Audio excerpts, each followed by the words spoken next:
Samedi 30 avril 2022, bonjour à tous et bienvenue dans ce premier point d'information sur RTI 1, le 6h30.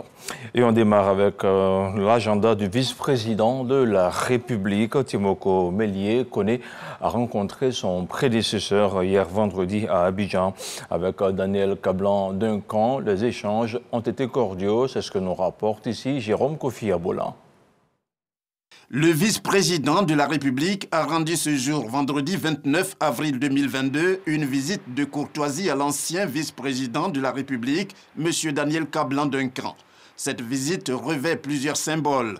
En premier lieu, l'ancien vice-président Duncan est un aîné du vice-président Kone avec qui il a précédemment travaillé à la BCEAO.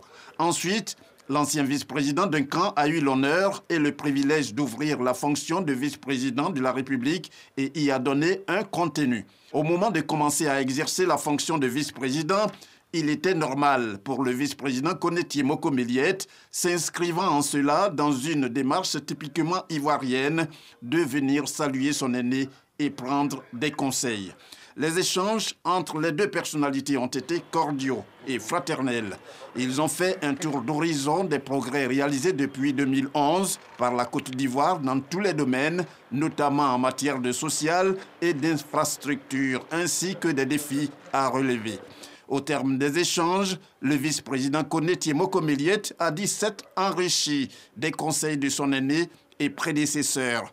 Le vice-président a indiqué que ces conseils lui seront utiles dans ses missions aux côtés du président de la République, son Excellence, M. Alassane Ouattara.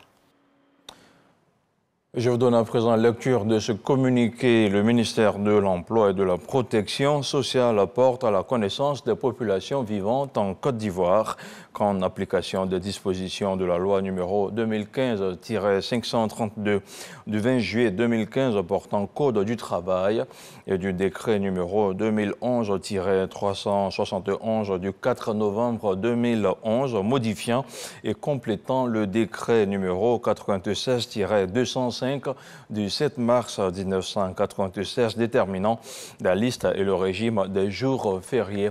Le dimanche 1er mai 2022, jour de la fête du travail, est déclaré jour férié chômé et payé sur l'ensemble du territoire national. Le 1er mai 2022 étant un dimanche en application des dispositions suivisées, le lundi 2 mai 2022, lendemain de la fête du travail, est déclaré jour férié et chômé sur l'ensemble du territoire national, signé Maître Adama Camara. Et justement, vendredi soir, le ministre de la Protection sociale et de l'Emploi était sur le plateau de RTI 1. Maître Adama Camara s'est prononcé sur la célébration de la fête du 1er mai. Je vous propose de l'écouter. Si cette probabilité se réalise, nous allons nous retrouver dans une situation où deux cérémonies commémoratives devront avoir lieu. La cérémonie commémorative de la fête du travail et celle de la fête de fin de Ramadan. La fête de fin de Ramadan, qui est une fête familiale et une fête communautaire, mobilise les musulmans à y aller à la mosquée. Et après la mosquée, ils doivent faire des visites de famille, de sorte que ce serait quasiment intenable que les deux fêtes soient commémorées dans leur activité le même jour. Le gouvernement, sur instruction de son Excellence, Monsieur le Premier ministre, a instruit le ministre que je suis pour discuter avec les centrales syndicales et le patronat. Des discussions que j'ai eues avec les centrales syndicales et le patronat, ils ont décidé d'avoir une attitude citoyenne en raison de la laïcité de l'État. Et cette attitude citoyenne s'est matérialisée par quoi? Ils ont accepté, si la fête de fin du Ramadan coïncide avec la fête du travail, c'est-à-dire le dimanche, ils consentent à ce que les activités commémoratives de la fête du travail soient reportées le lundi dans l'après-midi. Étant entendu que dans les textes en vigueur, depuis 2011, si la fête du travail tombe un dimanche, le lendemain, lundi, est férié. Si la fête de Ramadan tombe un dimanche, le lendemain est également férié. Depuis 2011, en plus des fêtes civiles, à savoir la fête de l'indépendance et la fête du travail, des fêtes religieuses ont intégré le périmètre de l'extension des jours fériés si la fête tombe le dimanche, à savoir la fête de Tabaski, la fête de Noël et la fête de fin de Ramadan. Sur un tout autre plan, le groupe égyptien arabe Contractors s'engage à promouvoir les logements sociaux en Côte d'Ivoire. À cet effet, il vient de signer une série de conventions avec le ministère de la Construction, du Logement et de l'Urbanisme. Des conventions qui devraient permettre la production de masse de logements sociaux et de haut standing sur l'ensemble du territoire national. Les explications de Cheikh Aboubakar Koné. 3 conventions signées, dont un mémorandum d'entente pour renforcer la coopération économique entre l'Égypte et la Côte d'Ivoire, un accord cadre de négociation pour la réalisation de bâtiments administratifs et enfin une convention pour la construction de logements sociaux et haut standing. Ce sont là les premières retombées de la visite de prospection menée du 2 au 4 février dernier par le ministre de la Construction, du Logement et de l'Urbanisme, Bruno Nabagné-Koné, au Caire, en Égypte. Une visite qui a été très riche. Cela a été rappelé tout à l'heure, au cours de laquelle nous avons rencontré un grand nombre d'entreprises égyptiennes, où nous avons pu voir des projets pharaoniques réalisés par ce grand pays qu'est la République arabe d'Égypte. Et nous avons ensemble décidé avec nos interlocuteurs rencontrés sur place, en particulier avec mon homologue en charge de la construction de l'urbanisme et le président d'Arabe Contractors, de faire en sorte que cette visite se poursuive à travers des projets concrets à réaliser en Côte d'Ivoire. Dans la pratique, 20 000 logements sociaux et haut standing sortiront des terres. Selon les termes de la convention, le promoteur égyptien devra respecter les prix de base afférents aux logements sociaux en Côte d'Ivoire. L'Égypte, c'est un pays qui est en chantier, très fortement. C'est un pays qui a de très grandes capacités dans le secteur du bâtiment et des travaux publics. C'est un pays qui peut être un modèle également au niveau du logement social. Prévue sur une durée de 10 ans, la première tranche du projet de construction sera réalisée dans les localités d'Aoué et Yaou, respectivement à Lépé et Bonois. Et on s'intéresse maintenant au dossier VDC. Après le succès de la phase expérimentale de la formation à distance des maîtres en abrégé IFADEM, le projet sera reconduit. De 2013 à 2015, au moins 500 instituteurs adjoints ont été formés dans la direction régionale de l'éducation nationale de Gagnoa et d'Abengourou. Le projet, qui bénéficie du soutien du CD2, principal bailleur de fonds, sera ouvert à d'autres branches de l'enseignement. Par ailleurs, 9 ans après sa mise en œuvre, la rédaction de RTI 1 se penche sur le bilan de cette formation. La suite, c'est dans ce dossier VDC proposé par Sephora Zegui.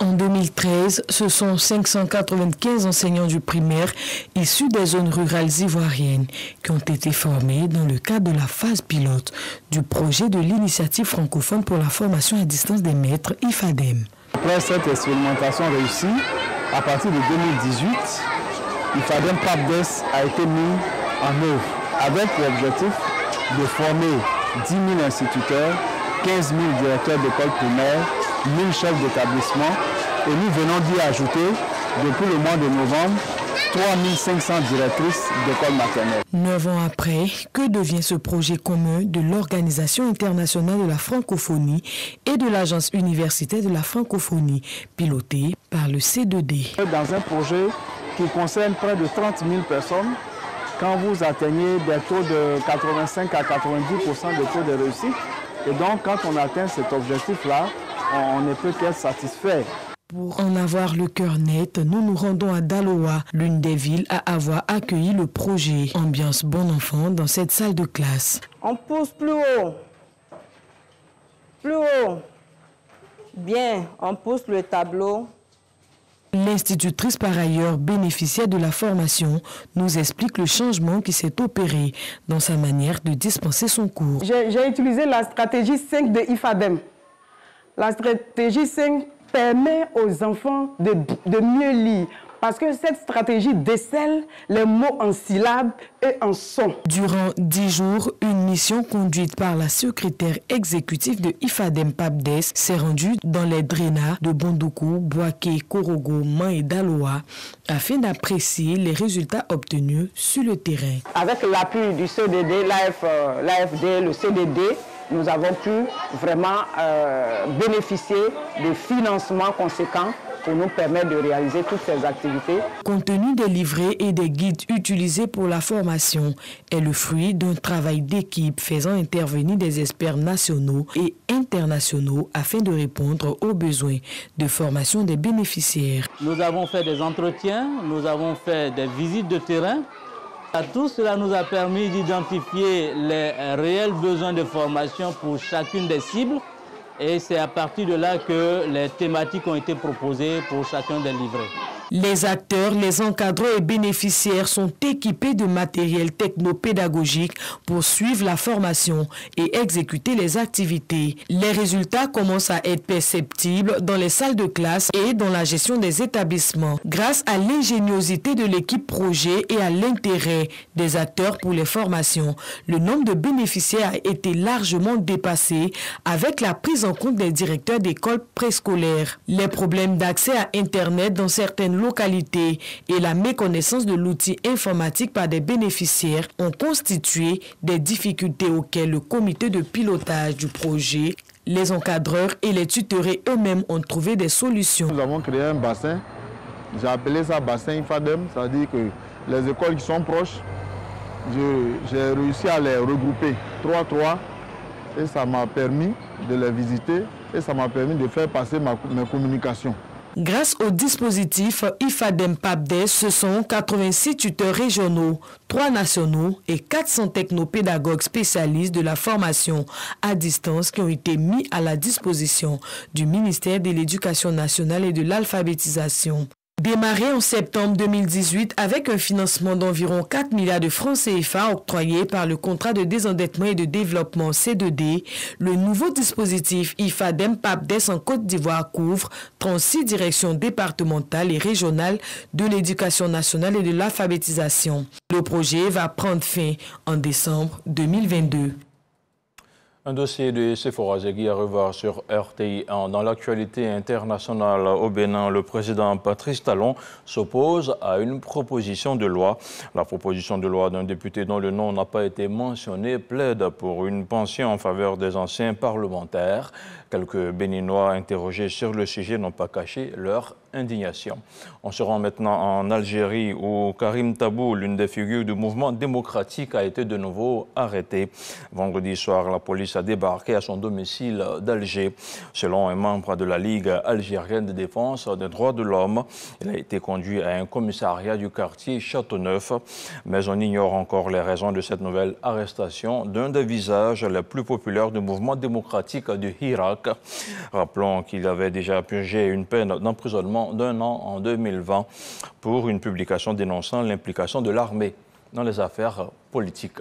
Voilà, c'est la fin de ce 6h30. Merci de votre aimable attention. Restez sur RTI1. L'info revient à 10h et à 13h avec Herman Guibé.